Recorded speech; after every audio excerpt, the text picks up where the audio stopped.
Well, hi everyone, and welcome to Wednesday afternoon's National Distance Learning Week session with SUNY Online. We're excited that you could be here today and join us for this presentation.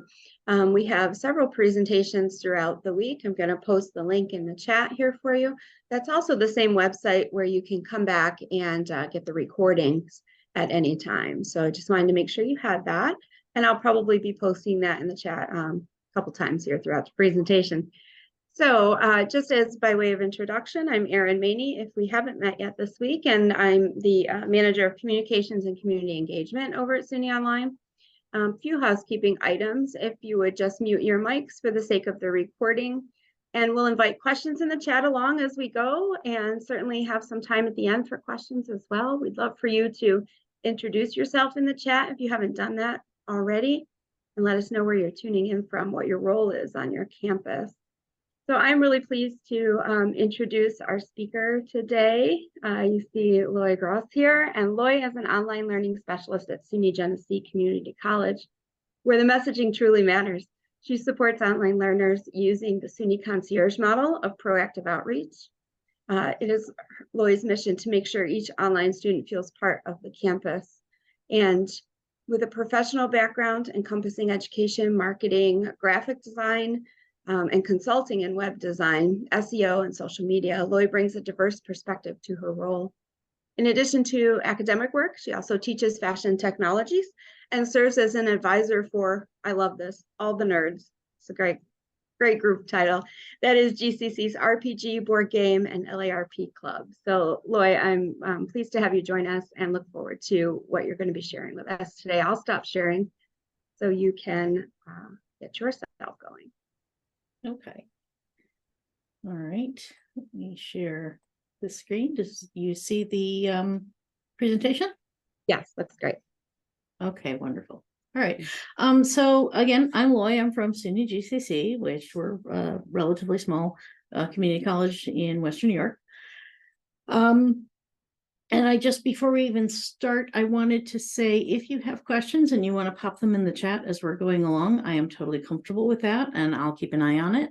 And I'll stop and answer those questions as we go, plus time at the end.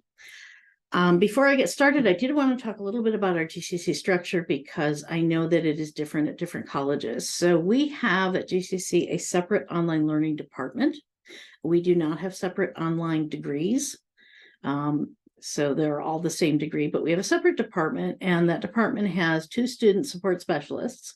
We have 1.5 instructional designers. We have 1 technical accessibility specialist. We have a part-time secretary, and we have the director of online learning. And so our instructional designers and accessibility personnel are charged with supporting all of the faculty, not necessarily just online.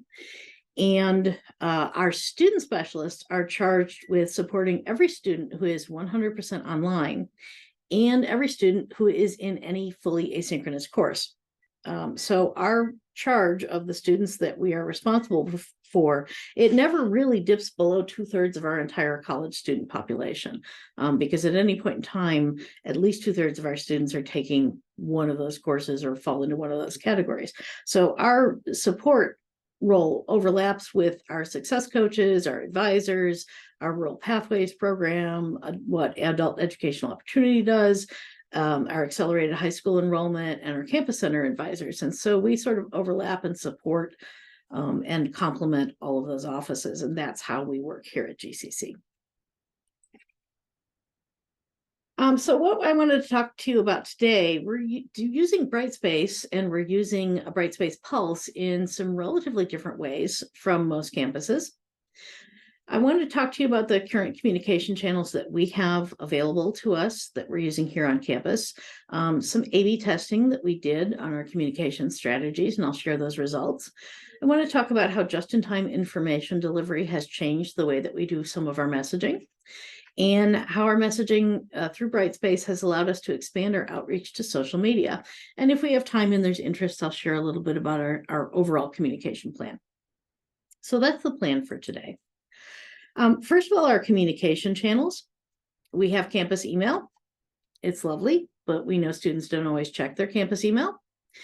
We have a student portal. It used to be in Blackboard. It's now in SharePoint. It has a wonderful news function. We get to post news to it as often as we would like. It has relatively low traffic. Students don't seem to find their way through the student portal to our news page, but our news information is there. Our Brightspace, we're using Brightspace announcements in a very different way from we use Blackboard announcements, and it's just because of the way that Brightspace functions. We're using Discord. Discord, if you don't have it on your campus, is a chat communication software. It offers text chat, voice chat, video chat. It's the most interactive and really engaging communication space that we have, but it's completely optional and students have to independently sign up for it. So we don't have as many signups in that space as we would like to have. And then we have access to our college social media, which goes through our marketing and communications department. So I send Marcom our suggested posts and they put them out on social media as they feel appropriate. And I'll just take a brief note and say that GCC also uses an SMS chatbot. And that messaging does not come from our office. It comes from the Dean of Students office. So we try and collaborate what we're doing or coordinate what we're doing with what they're doing out in the chatbot. Okay. So here's how we do it in Brightspace. We have something called the Success Course for GCC students. It is our online student orientation. It has our Brightspace or LMS training. It talks about the needs of online students, so time management, focus, persistence, all of the things that are more difficult at times for our online students. It contains third-party software instructions, so how to connect your Cengage, your Pearson, your Norton, whatever that might be, to your GCC course. And it has information on all of our campus support services. So it's everything from what the library and the tutoring center have academically, all the way through to our student food pantry. If we have the support service on campus, we try and have some information about it somewhere in the Success Course. And so how it works, every Brightspace student at our college is auto-enrolled in this Success Course by an intelligent agent. And when I say every Brightspace student, not only do all of our online courses have Brightspace shells, but most of our in-person courses also have Brightspace shells. We have a handful of like athletics, dance, softball courses that don't have shells. Every other student is in this course. So I have right now over 7,700 students in my course. If you were ever wondering what the top limit was on a number of students you can have in a Brightspace course, it's more than 7,700. I can tell you that. And I'll typically have things like, 187 students visited your course today. Awesome. And at the beginning of the semester, you have 85 new assignment submissions to grade. Not so awesome. I'm really good, but also, kind of a bit of overwhelming at the beginning of the semester. But it has its advantages. So we do roll a new section of the course every semester. So those students have different discussion boards. And students at our campus are all encouraged to download Brightspace Pulse. So this is one of our ads that we put out everywhere, asking students, download Brightspace Pulse, get those push notifications. And what that ends up meaning is that from our office, from my cute little chair right here, I'm one of the few people on campus who can ping most of the students' cell phones. It's a wonderful power to have, kind of a bit scary, but it's really good, been really good for our messaging. So with this course in place and in the structure that it has, where did we start with our messaging? Okay, so we started with kind of basic communication. Okay, our basic communication was using the calendar. We can use the calendar Brightspace. We can remind students of all the semester dates and deadlines. So add drop dates, no-show dates, withdrawal dates, next semester registration, all those kinds of timely things coming up. And things like campus online transfer fairs that students might be interested in. We can throw those in the calendar and they pop up in the student calendar alongside their regular assignments from their credit courses. We do have a discussion board, and that was intended to be an interactive peer environment. If I know that it's a bit small, so I'll read it out loud. The center discussion board that I'm showing you here is one titled Making Online Learning Engaging. And the quote, in-person courses are like live theater. timely, directed from the stage with a group audience, whereas online courses are more like movies, conveniently streaming, engaging the viewer with effects, and incorporating new features such as rewind. Do you agree with this? What engages you as an online learner? We were hoping with that kind of discussion that we would get students talking with each other, and that there would have some peer interaction there, and that they would help each other. It's not panning out that way. Students are actually giving us some good feedback about what engages them, and we're reading the feedback, but they're really not interacting with each other as much as we would have hoped. If anybody has suggestions on that, I am totally open to those, because we would like to see that working in the way that we intended. But one of the key new features is that announcements. And with the announcements, the announcements show up in the students' notifications. I see a question. Are they instructed to interact? They actually are. They are instructed. The discussion, quote unquote, assignment in the success course is listed as you can either post your own or you can respond to someone else's, and either one counts. And so students are and then encouraged to interact back and forth. Is a discussion graded? It is not. It is sort of pass fail. You have to do it in order to earn your certificate that you've completed the success course. But the certificate of completing the success course is itself optional.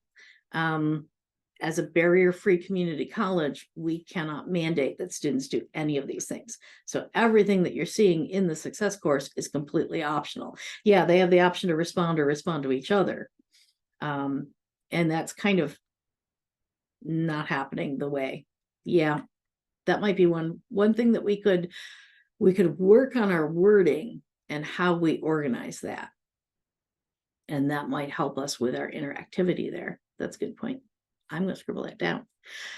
And the fact that it's not graded, but it will never be graded. Yes.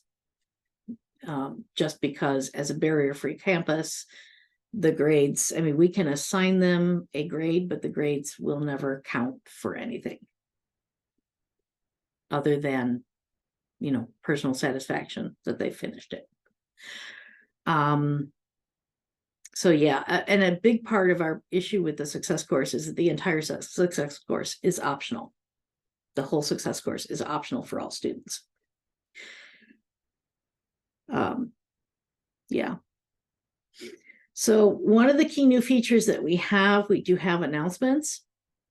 Announcements show up in the student's notification, up in the little bell, and then they also show up in their pulse notifications mixed in with their regular credit course notifications.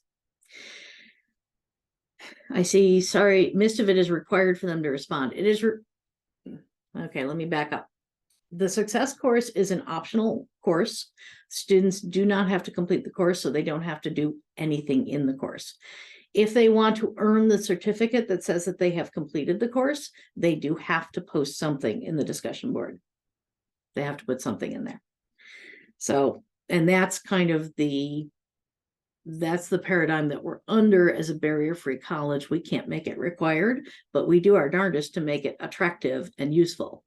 And so that's how we've been trying to sell it. Yes, that's our issue. Okay. All right, so going to our announcements, we use them to reinforce key deadlines. We use them to put out reminders for registration and so on. And our initial question, you know, even though it pops up in their notifications, is this going to be a viable communications channel? So we know we've got all students, you know, in this course. We know we can push messages out to all students in this course. Is that going to be a realistically viable communication channel compared to something like email? So what we did some A/B testing. And I want to talk to you about some messages that we used for that. So at our semester open, we have 3 messages that we've been sending out for years and years and years. And the first one is ahead of course open, and it's, hey, orientation is out here. Your classes are coming up soon. Why don't you go in and do the orientation? It's to your benefit. Please go do this. Okay. The second message is released on the day that course is open, and it's start your course. Okay. So you're going to just, you know, get in there, do your course thing. And the third message usually runs a couple of weeks into the semester, and it says, how's it going? Are you having any issues? Are there any concerns, or are there any things that we can help you with? So when you run A/B testing, the A and the B really don't stand anything. You have message A you put out through one venue, and you have message B you put out through a different venue. In our case, they're the same exact message. We did the testing with the same message. We used two different bit.ly links. So you had bit.ly link A was embedded in the email message, and bit.ly link B was embedded in the Brightspace message. Now, both of those links went to the same place, but by running them through bit.ly, I can see when the students arrived at the page, did they come via email or did they come via Brightspace? So how did they get to our final page? And so we can now measure response and get some response data based on which link the students chose. Was it link A or was it link B? A would have been the email link, B would have been the Brightspace link. And so what happened with that? Well, here's what happened with it. This is one of our recent summer results, and it's very typical of a result. You can see that the biggest response overall is for the course open email, and that's to be expected because the course open email is really urgent. It's, hey, your course starts today, go do your class. The orientation and the course check-in, a little bit lower response rate, but still decent. And you can see that email did not get anywhere near the level of response that Pulse did. Okay, Pulse Brightspace links, their response rates were more than double the email rates. I have spot checked this a couple of times throughout since we started doing this, and the Pulse or Brightspace response has never dipped below twice the email rate, right?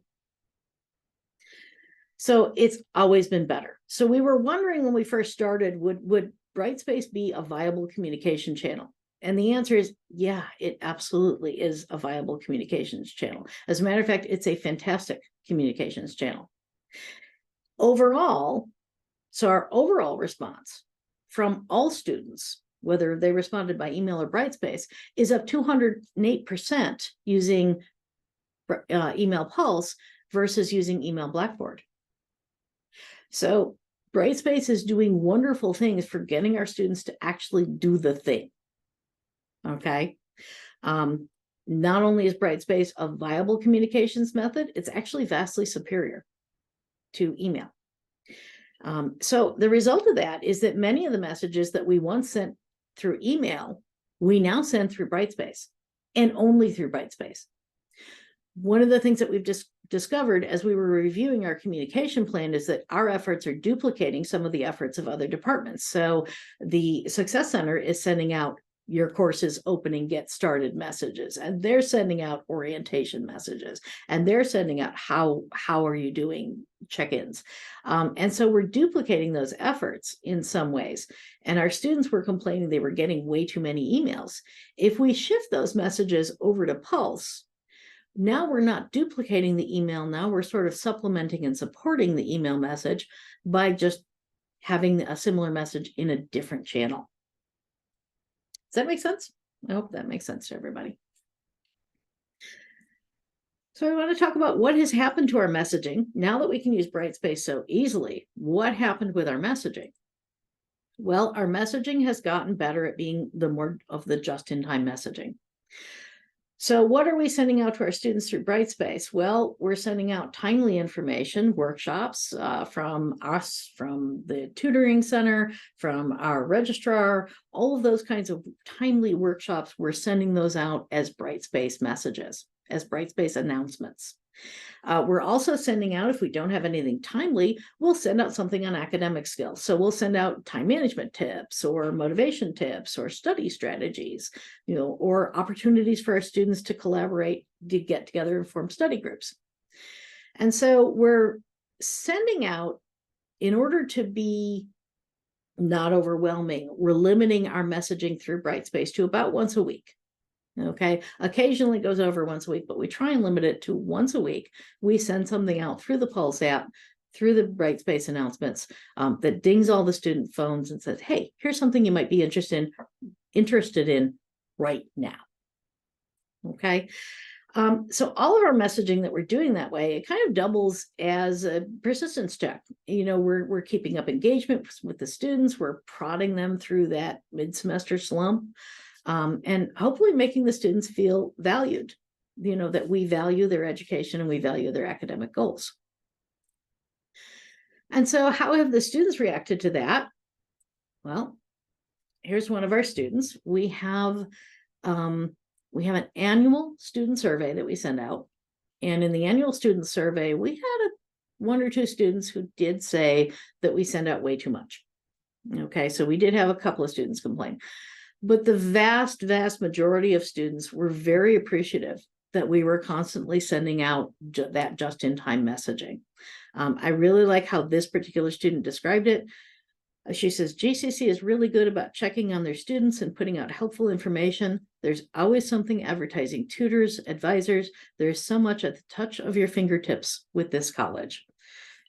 That was typical of the kind of responses that we got from students. They really, really enjoyed having those announcements in their pocket. So, what sort of additional benefits did we get? Let's talk about the format of our messaging. Now, our typical Brightspace announcement would be some kind of attention-grabbing graphic, and we usually make these in Canva, and they don't have to be super sophisticated, but we make something in Canva just to draw your attention. No more than 4 paragraphs of text. Very often we are using either bullet points. We're bold-facing text for the skimmers, those who don't read everything but just skim through for the key information, and a link or a call to action. And this is our typical format. It's designed for quick consumption. It's timely information, a little bit of catchy graphics, and definitely some kind of call to action. Here's what you need to get doing. Okay. And so how does that compare with our other needs for other media? Well, it's almost exactly what you need for a social media post. So this was our next expansion. We throw a few emojis and some hashtags in there. We consider the messaging as it might appear to prospective students as well as current students, and we're ready to go. Facebook, Instagram, LinkedIn, X, Twitter, whatever we're calling it these days. But we can throw these posts that we are sending to our students over to our marketing communication department, and they put them up on the appropriate social media. And so the result of that, our students are no longer invisible. We have many, many online students. I talked to in-person students about how many online students we have, and they are absolutely shocked. But our online learning and our online departments, our online programs, our online courses, and our online support is no longer invisible at the campus.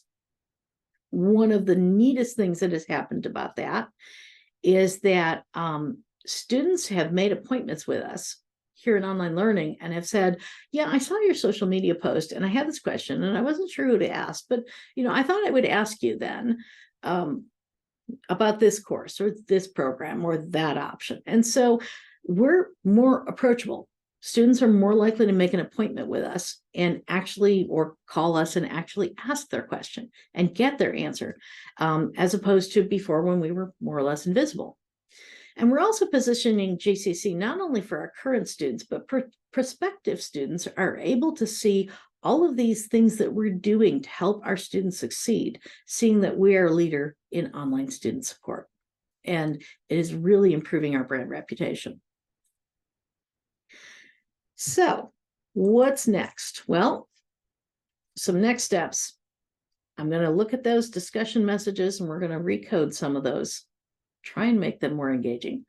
One of our steps is to have better integration between our success course and our weekly messaging. So our weekly messaging is going out and it's good, but it is generally speaking kind of standalone. And it would be nice if the weekly messaging drew the students back into that success course with all of its many rich resources to bring them back in there and make that success course more appealing, to give it more perceived value.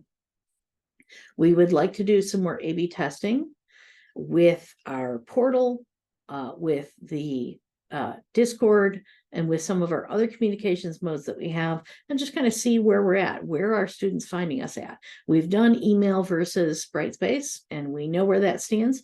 Let's see where the other communications mode stands. We haven't done that testing yet. We do need to fine tune some of our timing on our messaging. For example, we have a study exchange for online students to form study groups. And we thought, mid-semester was about the time to start that.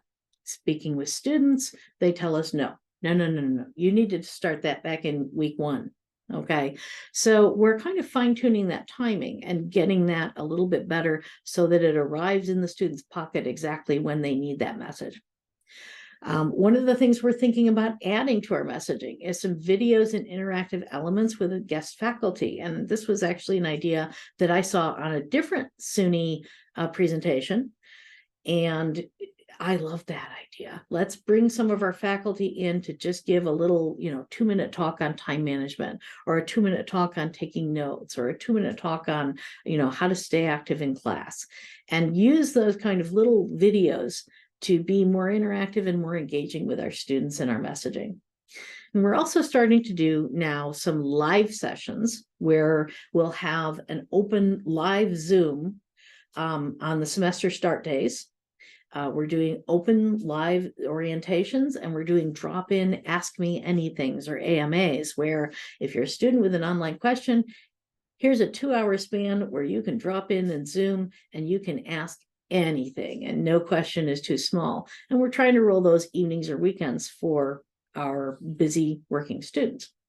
And so that's kind of where we're going, where we're at and where we're going.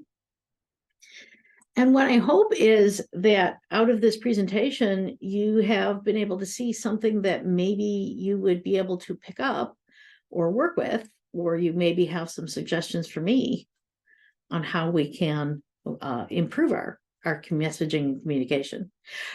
That's a good question. Are other folks here using Pulse?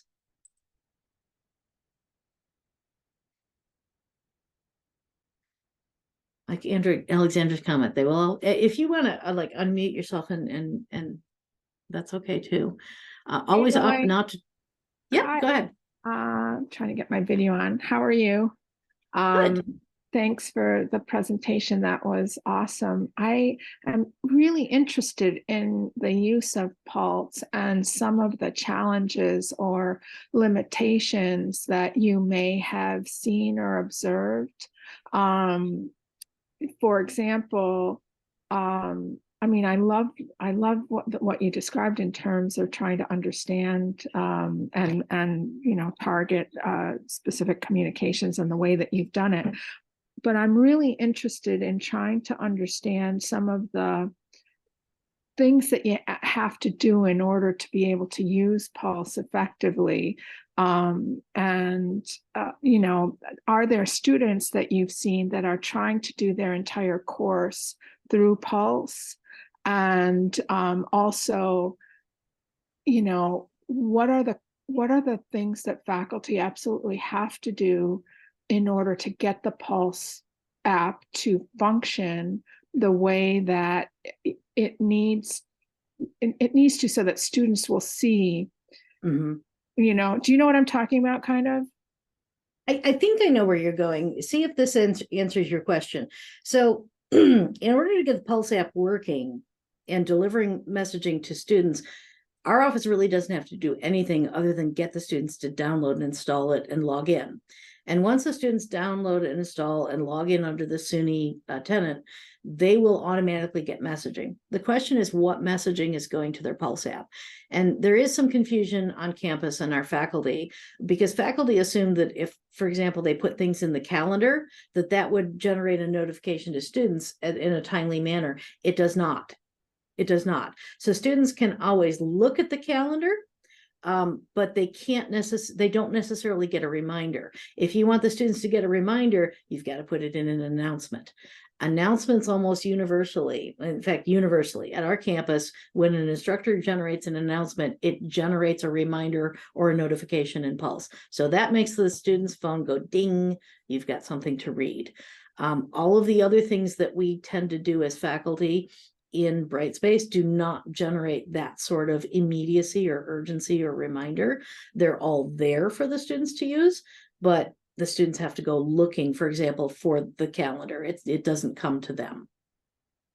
So if the if the instructor's not really leveraging the calendar, then when the student gets pulse and goes and looks at it, I mean, there's potential disconnect there, right?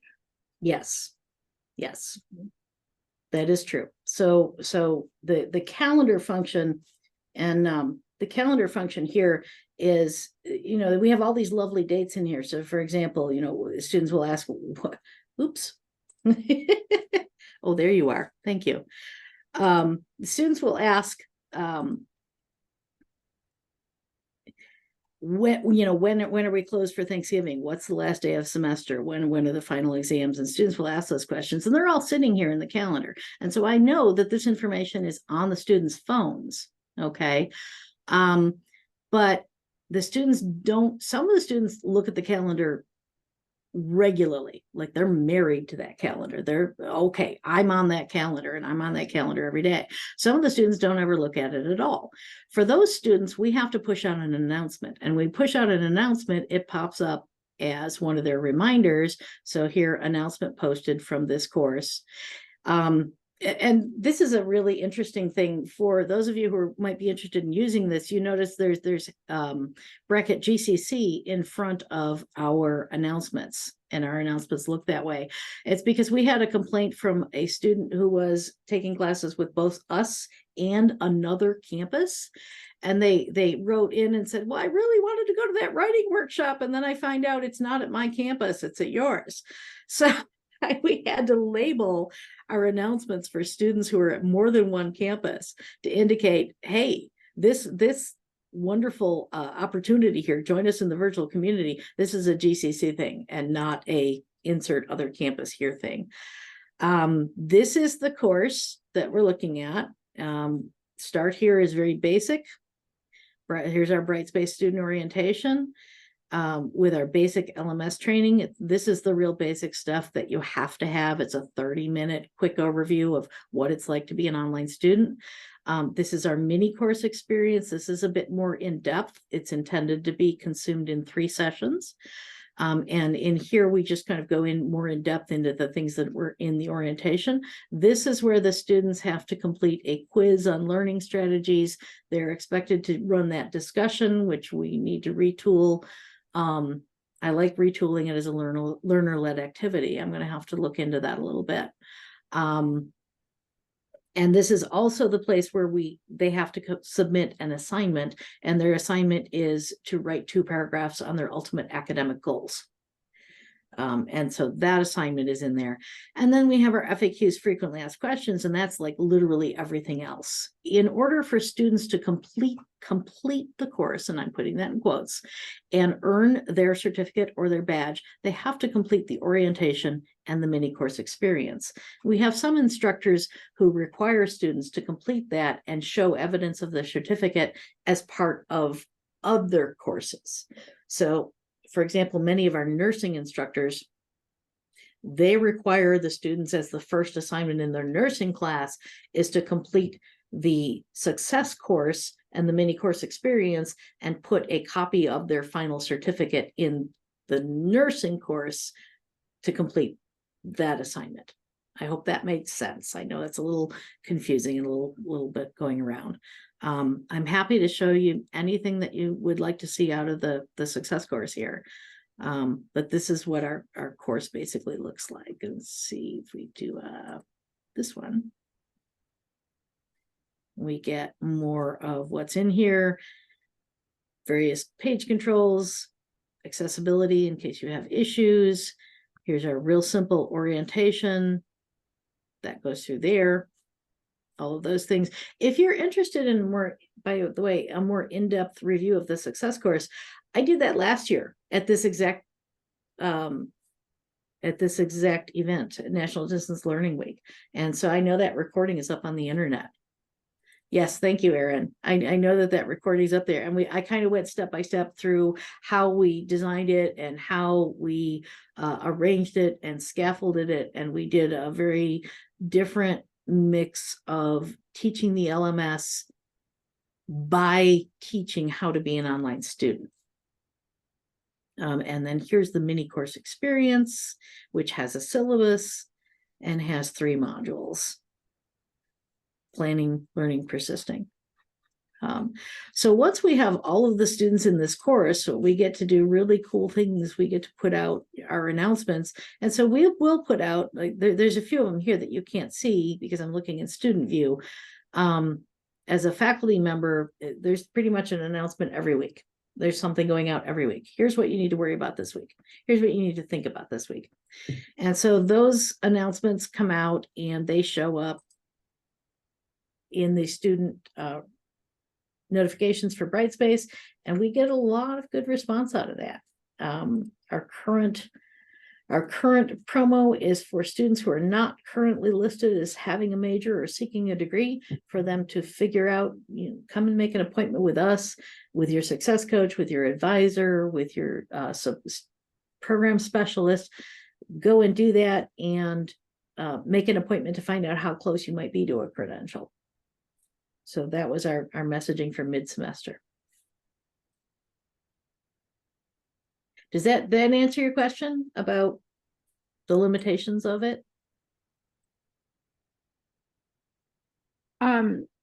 So, I mean, I have more questions about the limitations, because what I see is confusion about with students. They all go for the app, right? They go for it because they're used to doing apps, and they assume, based on everything that you see and read, that they're kind of equivalent, that the thing that you look at in your laptop and the thing that you look at with the app are kind of the same, and they're not. And it's not they're not intended to be. So they're, but I'm not entirely sure what those differences are. Like, can you do a discussion from the app?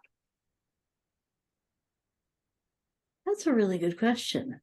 I believe you can. Yes, you could do a discussion from the app. So that's interesting. I'm But curious. it's a much smaller screen. Yeah, it's tiny, right? Yeah. Right.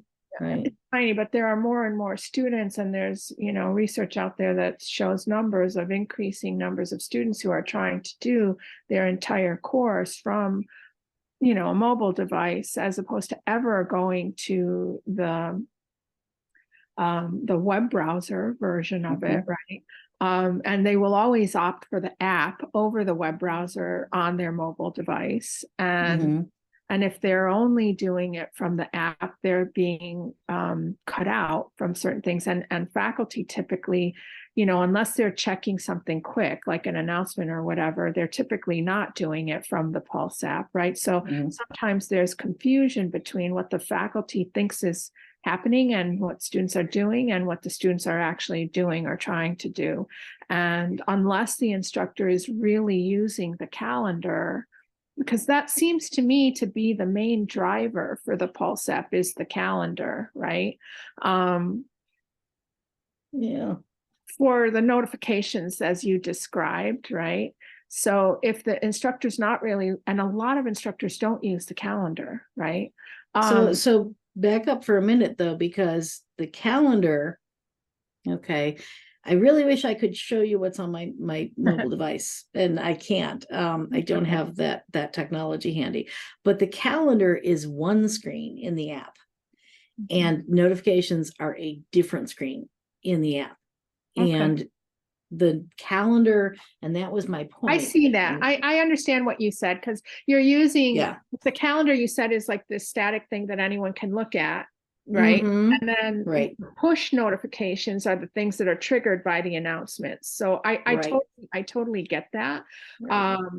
Yeah. So yeah, I'm just still trying to figure out, for the students who are really thinking that it's the exact same thing, that the Pulse is the exact same thing as the course, and faculty who may not know or be aware of that, there is like disconnect and confusion, that happens. So we'll get help desk calls of, I can't see this, or I'm, don't know this. And then the instructor is saying, well, it's there. And, I don't understand. And, so I wish, I mean, do you know of any resource that actually lists out the limitations, or not, I don't mean it as limitations, but like what it actually has, what you can actually Right. do with it.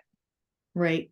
So I haven't dived into that. And the reason I haven't dived into that is we try and discourage students from doing their entire course in the app. Okay. Because we want students to really sit down and think bigger than this little screen when they're doing their assignments. So we strongly encourage students to actually do the assignments on the laptop. I have myself taken some courses that have been in the Pulse app. I have been able to consume all of the content, all of the course content through the app.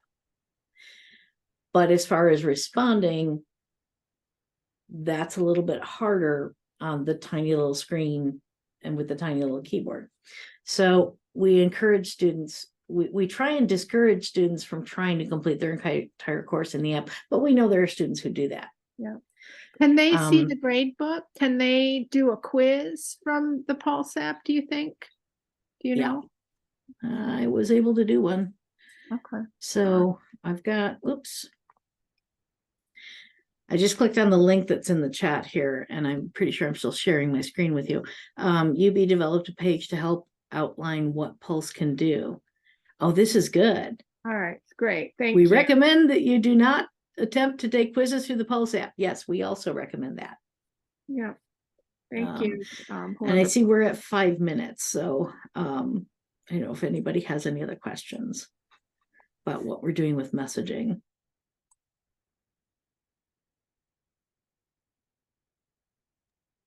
I do like, I was reading over that page and it was shared with me just the other day. I do like that it mentions all of the different features in Brightspace, that it helps you keep on top of your coursework. But even to explicitly say, keep on top of your coursework, right? With sort of notifications and looking at things, but not actually complete the coursework. It is a different message. Right. And Yeah, that, if you noticed earlier, that is also our messaging that we put out to students. Keep on top of your classes. You check your deadlines, check your due dates, look for notifications, things going on.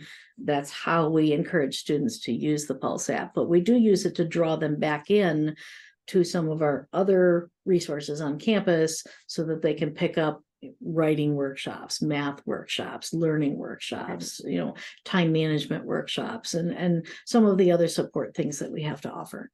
Right. And from an area of support, student support where you work, I think it's a great approach to you know, inviting students in, giving them those just-in-time messages, but also here's how you can participate in on-campus and online activities, and you know, kind of getting the word out more to get them engaged in some of the things outside of classes. Cool. Are there any other questions as we wrap up here? Okay, well, I'll just do just our formal informal wrap up here for some links in the chat for folks. I just Loya, as always, I want to thank you for sharing today what GCC is doing. Thank you to all the participants for your attendance and your attention. We're going to have the slides and the session recordings available here at the first link that you see, and the second link is to the USDLA website. USDLA is the sponsor of National Distance Learning Week, and they promote the SUNY online webinars there as well, so open to a national audience. So I invite you to see if there's anything there that might be interesting to you. And we hope to see you at another event this week. And I will stop our recording.